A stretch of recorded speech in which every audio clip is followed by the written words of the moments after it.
Good morning, team. My name is Tanya McConnell. I spent about 20 years as a professor of history at Columbia College in South Carolina. Then about 4 years ago, I decided I want to do something interesting, so I became a middle school social studies teacher. Right now, I'm teaching high school social studies here in South Carolina. This is the highlight of my year. I'm honored to be here with you, and I'll ask my colleague if she will introduce herself. Excuse me, the pollen. My name's Rita McCannon. I'm an attorney up in Huntsville. And if y'all know where Huntsville is, I'm just about 100 miles away from you, and I'm so glad to see you today. And would the team introduce themselves, please?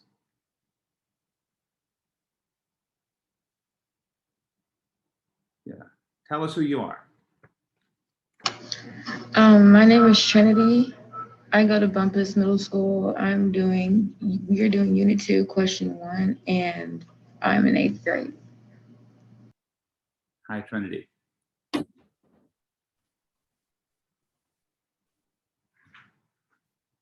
Who's next?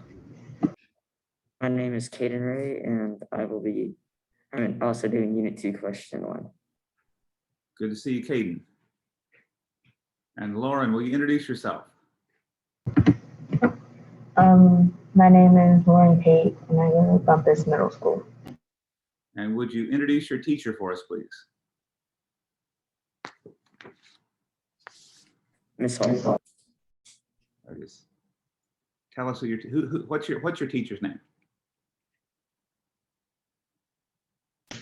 Miss Christy Hall. Oh, well, thank you for that introduction. I'm sure she's doing a wonderful job. I am sure. We're running short on time. We'll have plenty of time, but we don't have any time to waste. So I'm just going to jump right in with the question. We are, as Trinity told us, your Unit 2 judges, and we're going to be asking. I'm looking at the wrong question there. I almost asked you the wrong question. We're going to be asking question 1 about the issues that shaped the founders' thinking about government.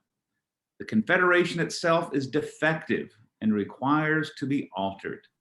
It is neither fit for war nor peace.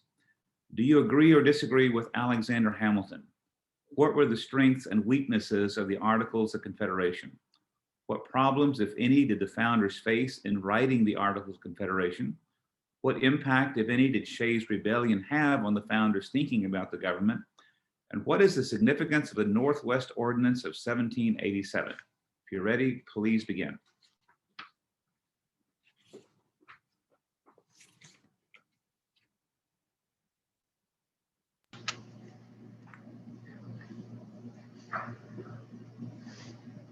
Go ahead. Founding father Alexander Hamilton once stated, "The Confederation itself is defective and requires to be altered. It is neither fit for war nor peace." I agree with Hamilton because the Articles of Confederation didn't have a balance between rights and laws. The Articles of Confederation also had many strengths and weaknesses. Some strengths of the Articles of Confederation are when Congress could declare war and start an army and navy, make a peace and sign treaties, borrow money, organize a post office, etc. According to the Articles of Confederation strengths and weaknesses instructed by Michael Nodal states that the Congress had the sole power to declare war, assign treaties, entertain foreign relations, and operate post offices. Disputes document also stipulated that Canada was allowed to enter the Union if they desired. In addition to having strengths, the Articles of Confederation also had many weaknesses when it came to stabilizing their government. The Articles of Confederation have more weaknesses than strengths. According to the same article as before, it states that the Articles gave Congress the power to pass laws, but no power to enforce the laws. If a state did not support a federal law, that state could simply ignore it. Congress had no power to levy taxes or regulate trade. This piece of evidence is overall saying that the Articles of Confederation did more harm than good. It could not have put up a stabilized government.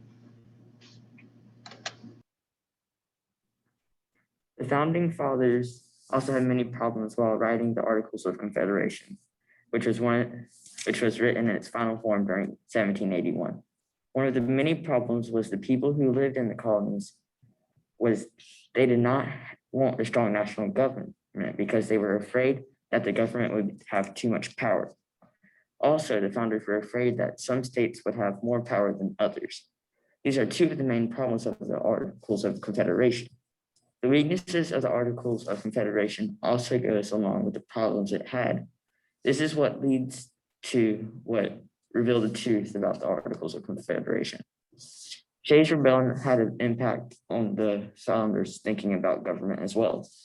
In the article Shays Rebellion, it states that Shays Rebellion exposed the weakness of the government under the Articles of Confederation and led many, including George Washington, to call for strengthening the federal government. In order to put down the future uprisings, this piece of evidence is essentially saying that if Shays Rebellion never happened, the actual weakness of the Articles of Confederation would not have been leaked. The significance of the Northwest Ordinance was that it was when the government/Congress could form new states that had a population of 60,000 or more. Given a statement from the article Northwest Ordinance by Robert Taylor, Taylor states that also known as the Ordinance of 1787, the Northwest Ordinance established a government for the Northwest Territory, outlined the process for admitting a new state to the Union, and guaranteed the newly created states would be equal to the original 13 states.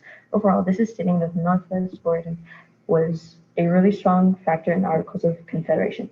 In conclusion, to all that was said, I believe that the government we now have is way stronger than and better than the Articles of Confederation. Even though the Articles of Confederation had many strengths, the weaknesses took over and made it nearly impossible to have success. Overall, I agree with Alexander Hamilton because of the Articles of Confederation. Both had strengths and weaknesses when it comes to stabilizing the government. Outstanding. I really like your discussion. Let's think a little bit more about this. You talked about how Shays Rebellion exposed the weaknesses of the government as it was under the Articles. What happened in Shays Rebellion? Can you tell me any details about the what and the where and the why on Shays Rebellion?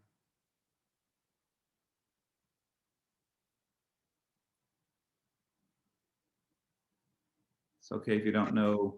It's okay to get things wrong, but I know you know something there. Basically, Shays Rebellion was like kind of an uprising during when the Articles of Confederation was being made. And so while they were planning on making the Articles of Confederation, Shays Rebellion started to come in to the scene. And so many people were in agreement with the Articles of Confederation, but Shays Rebellion came in and it basically played a part saying the Articles of Confederation wasn't strong enough to handle Shays Rebellion because it kind of tore them down, and that's what led to the making of the Constitution, because yet again the Articles of Confederation did fail. Do you remember what happened? Who was rebelling? Who was leading this uprising? Who was Shays even? Do you remember any of those details? That just helps us with the discussion.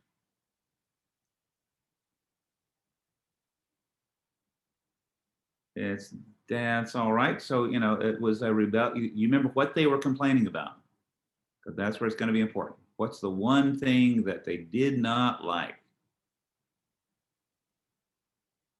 It's going to sound familiar to 1776. The Articles of Confederation, they weren't in agreement with it. No, it wasn't the Articles. It was about taxes. You can always get Americans to be upset about taxes. So good job there. I'm going to pass the ball over to Rita and see how she can help us.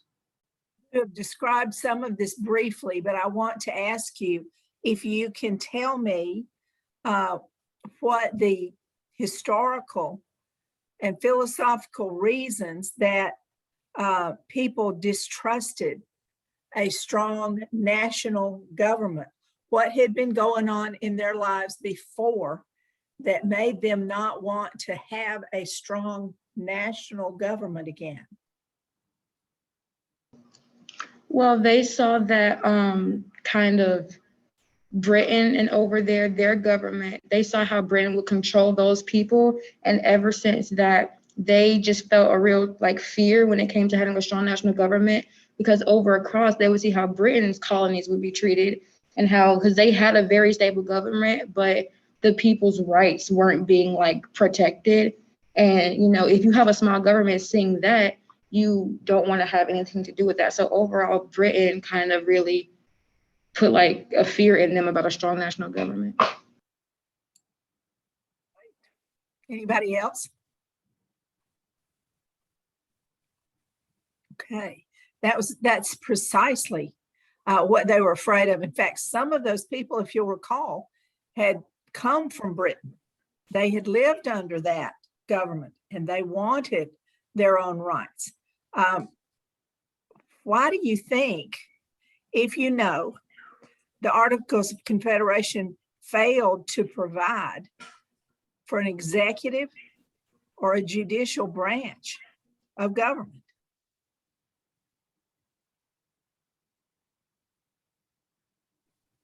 Does it go along with the same question I just asked you before?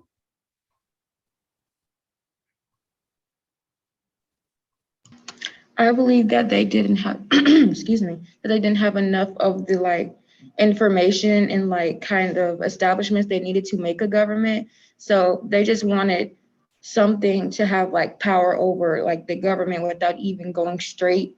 Like, and that's another reason why Shays Rebellion came in and like tore it down, because they didn't have enough resources to make a strong government, yet they just kind of threw something out there, which was the Articles of Confederation. Can I follow up on that for us? Please, please. What's going to be worse, what were they most afraid of?